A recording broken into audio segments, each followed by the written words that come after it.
Kelly Clarkson here to let y'all know that it's the holidays at Wayfair.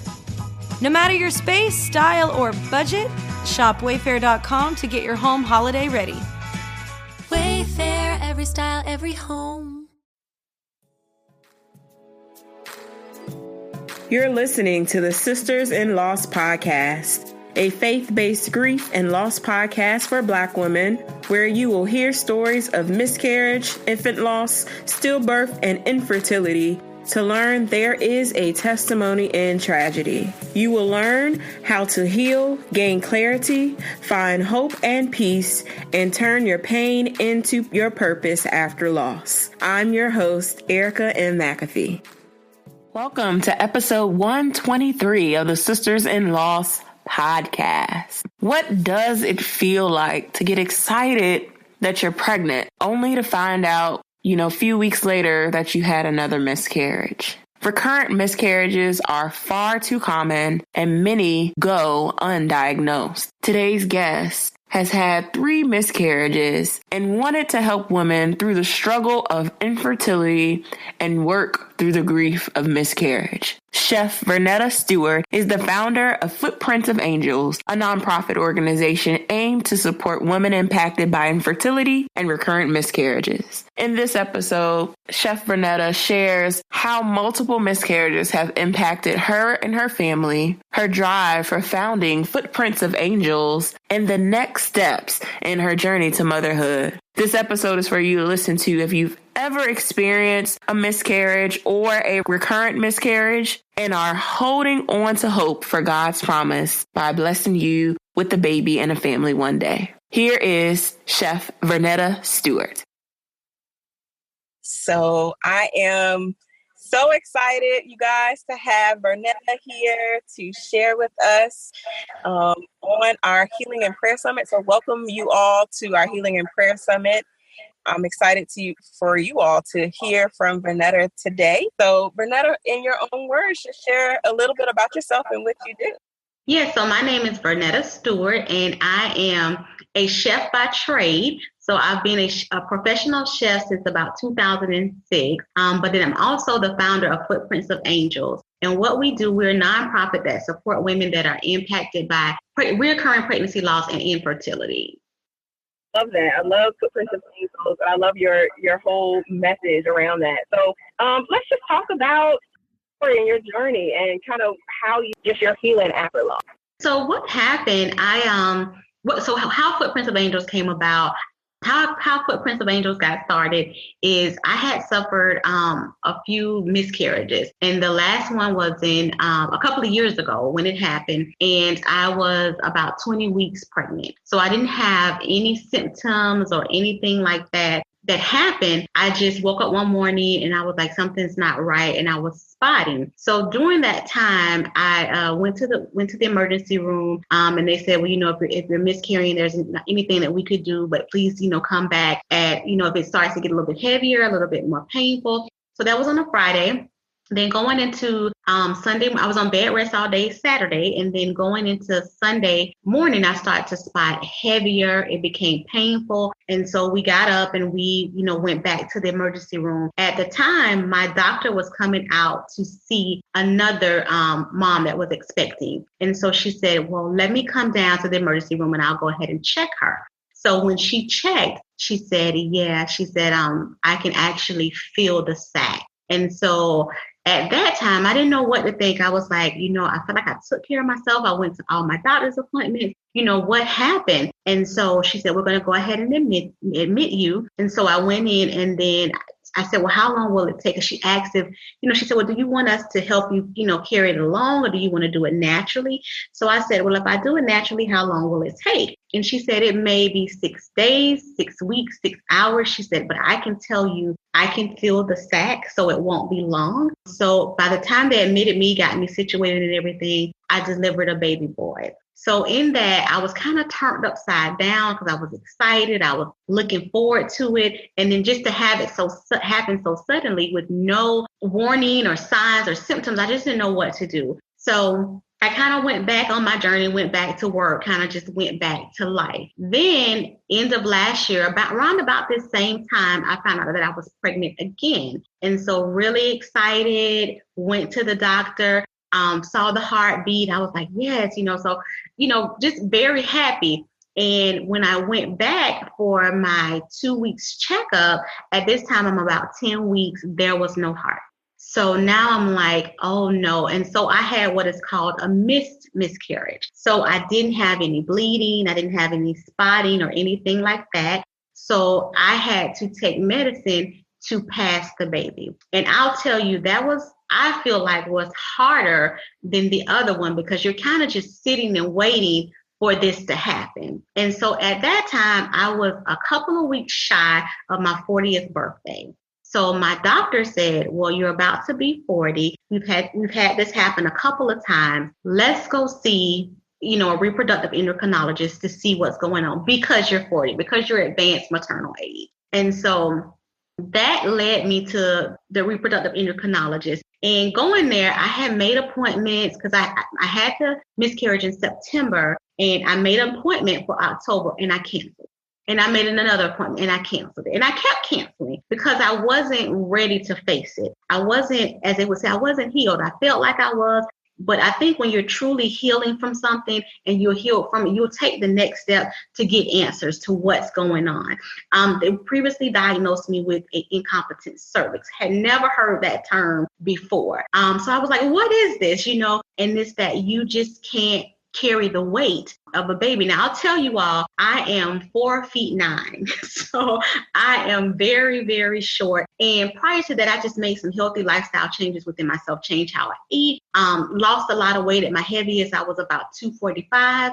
And then I got down to 175. So I was excited. I'm like, I'm eating good. I'm doing everything well. How did this happen? And the biggest part for me, and I think a lot of women face, for one, it's shame, but then there's the guilt. Did I eat the wrong thing? Did I not rest enough? Did I touch the wrong thing? So it was that guilt for me that I just couldn't get past. And I struggled with that for a really, really long time because, like I said, I'm a chef. So I was in the kitchen. I was working 6 days a week, sometimes, 13, 14, 15-hour days. And so in doing that, I just felt guilty, like maybe I shouldn't have worked the extra shift, or maybe I shouldn't do this, or maybe I shouldn't do that. And no matter how many times the doctors told me it wasn't your fault, there wasn't anything that you can do, I still felt guilty. I felt like I had one job to protect this baby, and I didn't do it. So I struggled a lot with getting past that in my journey. And I always tell people when I tell the story now, as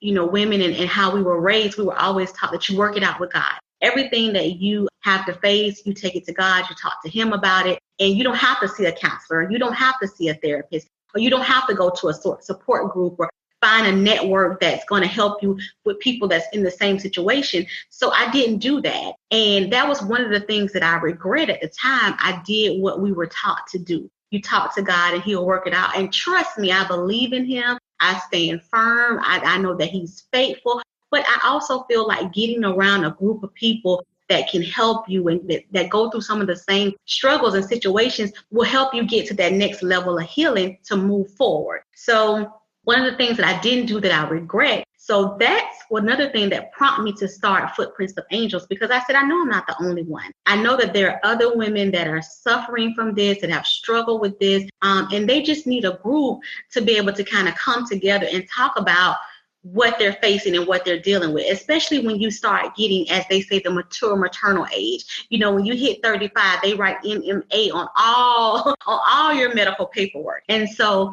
I went to go see the reproductive endocrinologist, and we just talked about history, things that I didn't know, things that I learned, just going through the journey that I did not know about eating right and carbs and sugar and just how things affect us as we go on our fertility journey and our reproductive system. And so I wanted to be able to encourage women to, seek out your reproductive health when you're younger. If you're in your 20s and you feel like, I'm not ready to have kids right now, it's okay to go talk to a reproductive endocrinologist to see where you stand, see where your eggs are, see your egg quality, see what your estrogen levels. It isn't anything wrong with finding out those things out early. That's something that I wish I would have did.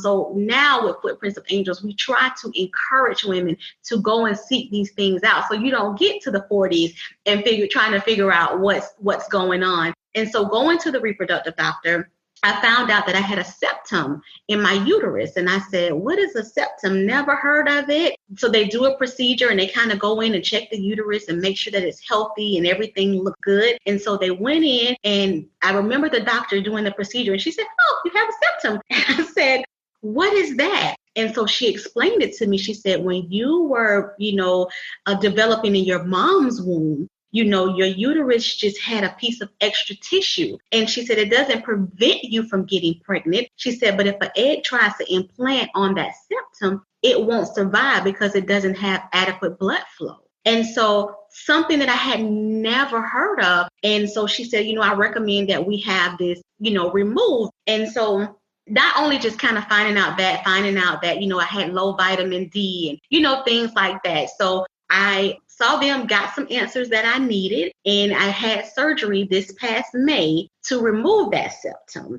And my first major surgery, I was so scared, but it was something that they said was needed and recommended. I have an OB that I've been going to for a really long time, and I love her and I trust her. And so I went back to her and I said, they said I had a septum and they want to remove it. And what's this? And she said, have it removed. She said, because what happens, basically what the doctor said, but also it does cause preterm labor, because as you start to expand, it will tear or it will open. And that's probably what led. And so that helped to heal me up from being so guilty, because I was still a few years later feeling that I wasn't bogged down with guilt. I wasn't locked up in a room depressed. But I would think about it, sometimes it would bother me. What did I do? What did I do? What did I do? And trying to retrace my steps or, to go back and see what did I do? And so when I found out that you didn't do anything, you had something that you were born with, and sometimes when things happen to us,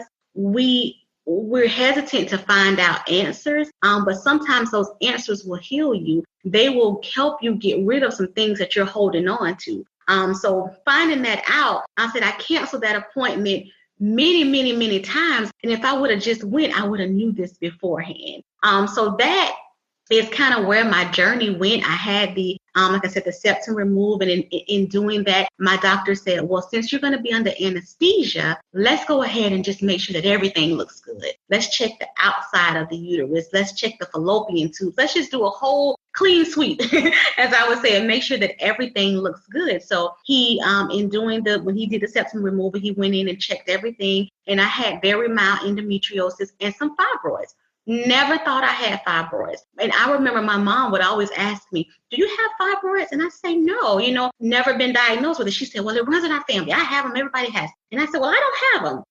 So the doctor, in learning some of my symptoms and different things, he said, I believe you have endometriosis and I believe you have some fibroids. And I said, no, I don't. And I'm like, let's just remove the septum. Let's not do anything else. So he said, no, this is what we need to do. So had all of that taken care of, healed up from that. And so he came back and he said, because of your age, I still recommend that we do an ovulation induction cycle. So currently right now in the process, that's where I'm at. And that's because my ovarian reserve was still really good. My hormones and quality things were really good, but because of my age. And so I just want to encourage women that, if God puts a desire on our hearts, that he will fulfill it and he will bring it to pass. It will happen. You just have to trust the process. And I'll tell people it's not an easy process. It's not. I have some days where I'm happy and I have some days where I feel like, why me? Why me? Why do I have to face this challenge? And taking the medication is not always easy. And I follow a keto diet, not always easy. Sometimes we want to crave those carbs and we have to have it. But I feel like if the end result will get me the blessing that I want, then why not do these things? And I feel like it's not asking anything extra. It's, to eat right, to live right, to stay faithful, to pray, to focus, to journal. Sometimes I know when we're going through, we can't find the strength to sit down and talk to God. We're not mad with him. We're not upset with him. We're not questioning him, but we just kind of move so much to keep our mind busy that we don't give him the time. So I find that I have a book. It's called A Faith. It's just a faith journal. I sit down and I write it, and I write my prayers in, and I write what I want to do. I write down my baby's names, and I practice positive, as they say, affirmations. I talk to myself. I say, yes, I'll be 41 next Tuesday. So when it starts, that's when I'll be 41. And to be honest, I had a doctor's appointment last week, and I cried and I cried and I cried. And my doctor said, it's understandable. You're having a birthday. It's, you're going through a lot. We've given you all these hormones, so it's understandable, but stay on that path. So I just try to stay faithful. When I get myself down, I do things to lift myself back up. I talk to my body. I talk to my babies. I say, my body is healed, whole, and well from the crown of my head to the soles of my feet. Everything works the way he ordained it to work. My ovaries are good. My uterus is good. My eggs are good. Everything is fine. Everything will work out at his perfect timing. So I have to do that. I don't walk around in the street and yell it all out. If I'm sitting at my desk or I'm going about my day, I'm talking and I'm just saying these things to keep myself uplifted, because as soon as I fall back and say, you know what, this is not going to happen for me, or, why me, then it's not going to happen. We have to stay faithful. We have to stay positive, and we have to trust the process, and we have to trust our doctors. Sometimes it's really hard. I'm guilty of it. Like I said, I'll call my OB and say, hey, does this sound right? And she's like, I'm an OB. This is a reproductive endocrinologist. He's been doing this for a really long time. Trust what he tells you. And in the practice that I go to, my doctor, he's a man, and he's pretty much black and white. And then there's a couple of doctors there that they'll coddle you, they'll kind of soften things up for you. But I just try to stay focused and try to, just lift myself up. And like I said, I just learned so much about my body, about the reproductive system. And I think that's what women need to know. I think we need to know the education behind it, about things that we can do to kind of preserve our eggs. We know we're only given so many eggs, and they're only going to stay good for a certain amount of time. We know that, but what are some lifestyle changes that we can do to kind of help increase that process of the egg? So that's my journey. I hope I didn't say too much or talk too much. No, everything you said was... Today's episode is brought to you by BetterHelp.com. That is better, HELP.com. Is there something interfering with your happiness or preventing you from achieving your personal goals? BetterHelp will assist your needs and match you with your own licensed professional therapist. You can start communicating in under 24 hours. It's not a crisis line. It's not self-help. It is professional counseling done securely online. There's a broad range of expertise in BetterHelp's counselor network, which may not be locally available in many areas. This service is available for clients worldwide. You can log into your account anytime and send a message directly to your counselor. You'll get timely and thoughtful responses. Plus, you can schedule weekly video or phone sessions so you won't ever have to sit in an uncomfortable waiting room as with traditional therapy. BetterHelp is committed to facilitating great therapeutic matches, so they make it easy and free to change counselors if needed. BetterHelp wants you to start living a happier life today. Visit their website at betterhelp.com/sisters. That's better, HELP, and join the over 500,000 people taking charge of their mental health with the help of an experienced professional. There's a special offer for our listeners. For Sisters-in-Laws listeners, get 10% off your first month at betterhelp.com/sisters. I am so excited for you all to tune into BetterHelp, as I've been using it for the last 4 weeks, and I absolutely love the counselor that I was matched with. You can also choose a counselor that specifically works with African-American patients or is African-American themselves, especially if you're looking for someone who can relate to your cultural experiences as you're going through grief, loss, and healing. Once again, the website to get 10% off is betterhelp.com/sisters, better, HELP.com/SISTERS. I just want to go back to the ovarian study that you're doing. Can you tell us a little bit more detail about that study? And is this something that they do with women who are considered advanced maternal age or over 35 or over 40? Can you give details on that? Yeah, so what they do is it's called your AMH or your FSH. So what they do is go in and check the reserve of your eggs. So, and they do by certain numbers. So anything that's under a 1 is considered pretty bad, I would say. If you get over a 1, up into 4 is really, really good. If you have a number 4, 1, say, and it's a regular blood test, they pull your blood and they're able to kind of see, what your quality of eggs are like and how many eggs you have in your ovaries. And so for me, and I always tell people when I'm talking, because I talk to other ladies that go through this journey, and a lot of times your AMH level becomes the topic of conversation, and some persons say, well, mine's a 1 and mine's a this and mine's a that. And I don't want to make anybody feel bad. I always say, well, mine's a 2. At the time, it was a 2.47, which is somewhere in the middle, but that's good for my age. You understand what I'm saying? So different age levels have, a range that's considered good. So mine is still good for my age, but that can decline as we get older. That's what happens. So the number of eggs that you have will drop, and also up the quality of eggs as well. So being that I will be hitting 41 soon, I could have, let's just say 2,000 eggs, and out of those 2,000 eggs, maybe 3 of them are still good quality. So what they do with that, once they get your levels, what they're able to then do is do egg retrievals if that's something that you want to do, and freeze those eggs. And they will go in and take the good eggs, the ones, and it's different tests that they do. I hadn't did that procedure where they actually take out the eggs and say, they're able to tell if this is a good egg or that's a bad egg or anything like that. So we had that done. And then after all the surgery, the next step is an ovulation induction cycle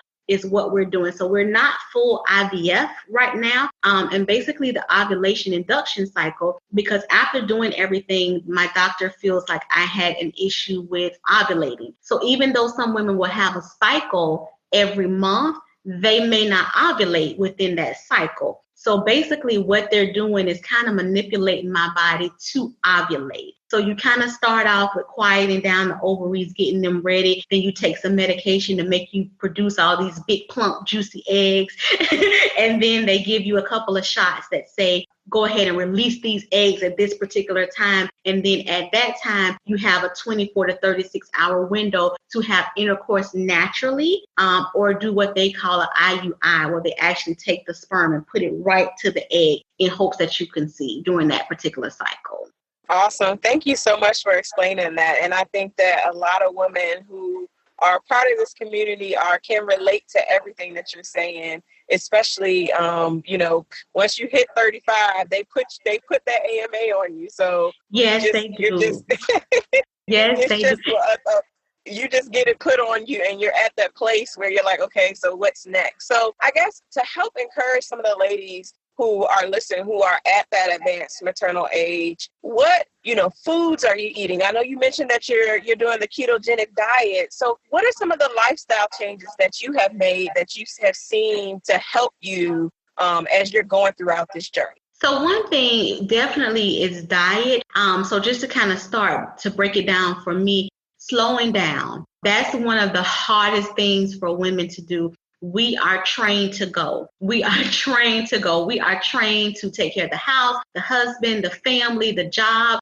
We're trained to work through pain. Even if we're tired, we're trained to just keep going. So sometimes you just have to slow down. And if that means you have to say no, sometimes you have to say no. I know a lot of times some women don't want to share their fertility journey, or that they're on with different family and friends. But I feel like if the family and friends, if they're tight and you can trust them and you feel like you're in a safe space, it's okay to share that with them, because when you tell them no, now they know why. When you say, I just can't come today. I don't, or I need to just sit still today. So slowing down is one of the lifestyle changes that I've had to make. Other changes that I've done is eating differently. So we eat a lot of vegetables, a lot of meat. not many carbs at all.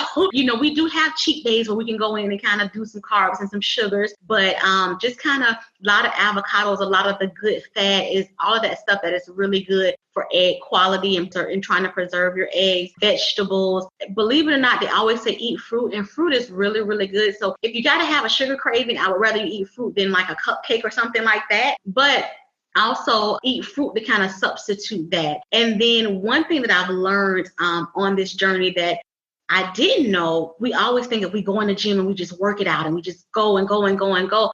My doctors tell me, we want you to exercise, but walk, do yoga, do Pilates, do things that are less stressful on the body where you can still lose weight and get healthy, but you're not being so strenuous in how you do things, because all of that affects our health. Now, if you're a woman and you've worked out a lot before and your body's used to it, then it's okay. But if you're a little bit older and you've had some challenges and you still want to work out, go take a walk, do some yoga.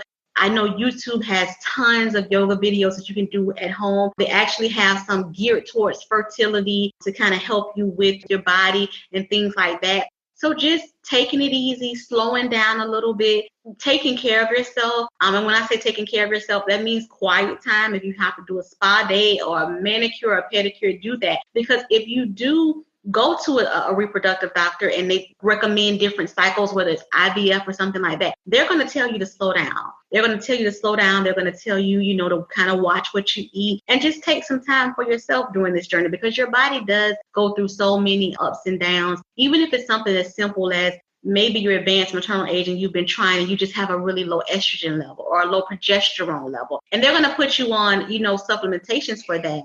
And so having that, if your body's going to go through some changes, and so the more you slow down and take care of yourself, I think it would definitely help you out. And I trust, I am guilty of it because I move fast. So sometimes I have to sit still and say, you know what, I can't go, I can't come to game night, or I can't do this, because I don't feel as bad as I used to telling people that, because they know what kind of journey that I'm on. Thank you so much for listening to today's episode. For show notes and more information on today's guest, go to sistersinloss.com. If you have not joined our online community, go to sistersinloss.com, as well as sign up for our newsletter. We want you to be a part of the community so you can know all of the events that we have planned on as Sisters in Loss. Go to sistersinloss.com, sign up for our newsletter, join our online community, and stay connected with us. Talk to you soon.